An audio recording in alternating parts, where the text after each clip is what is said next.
Alomerabantsika tsirairay avindray tratra ity alatsinainy no araina fa 20 ny volana janoary ity. Sotran'Andriamanitra trano isika fa mbola afaka mandray ny famindram-pony sy ny fitiavany amin'ity maraina ity. Lo indirantsika ny amin'ny mofonenan'io dia vavaka isika. Andriamanitra tsara indrisan'andro tolotra ianao ndera ny laza ny atra sy ny voninahitra. Soranay manokana ianao izay miaisy ny isa-tokantrano tsirairay avy eto ary mamaly vavaka. Anataka aminao izahay ny mba anokafanao ny foamam-pananay mandrakariva ka ambolenao fanantenana sy fahatokena lehibe avy aminao izany. Mitenena ray fa vonikainanao izahay aminaran'i Jesosy. Amen. Lohateny mofonenantsika androany dia manao hoe manampy ny anjely. Nalaina amin'ny Galatiana 4:9 manao hoe fa izay mamafy ho an'ny nofony dia hijinja fahasimbana avy amin'ny nofo ary izay mamafy ho amin'ny fanahy dia hijinja fiainana mandrakizay avy amin'ny fanahy. Amen.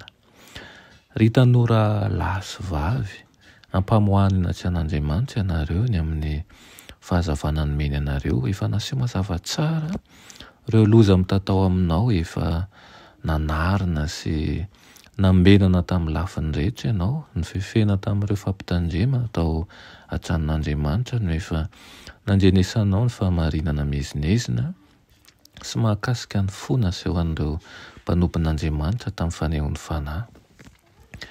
Inona no azon'izy ireo teo amin'ny toetranao? Ho raisina ho tompona andraikitra ianao amin'ireo fiangaviana sy fampitandremana rehetra ireo. Hitsangana eo amin'ny fitsarana ireo hanameloka an'izay manohy manao fiainana foana tsy misy vokany sy tsy matotra ary feno firehariana. Ianao no namolavola ho an'ny tenanao, ny hoavinao mandrakizay, manana hery miasa mangina ho amin'ny tsara na ny ratsy eo amin'ny fisainan'ny hafa sy ny toetrany avokoa isika rehetra, ary voarakitra ao amin'ny bokin'ny lanitra ny hery miasa mangina avy aminao. Manatrika anao ny anjely ary mandray an-tsoratra ny teny sy ny asa ataonao. Moa ve ianao mahatsapa ho miravaravin-tanana sy mila hery avy amin'Andriamanitra rehefa mifoy amin'ny maraina? Moa ve ianao mampahafantatra amin'ny mpanetsetena sy amin'ny fo ny fanirianao amin'ny rainao any an-danitra? Raha izany dia mandray an-tsoratra ny vavakao ny anjely. Ary raha molitra marina no manonona an'ireny vavaka ireny, dia ho anilanao ny anjely mpiambina anao raha mitady anao ratsy sy na ianao, na ihany koa ampiasa hery miasa mangina hitaona ny hafa anao ratsy. Amin'izany no andrisian'ny anjely mpiambina anao hifidy lalana tsara kokoa. Izy no hifidy ny teny holazainao sy hitarika ny asa ataonao. Voninahitra sy fiainana mandrakizay ny valisoa omeny mpanavitra antsika izay mankatoa azy. Nomeny fahafahana mamolavola fa tanterahan'ny toetra kristiana amin'ny anarana izy ireo, ary koa mandresy tahaka ny nandreseny ho azy ireo. Nomeny ohatra ho azy ireo ny fiainany ka nasehoany azy ny fomba ahafahany mandresy.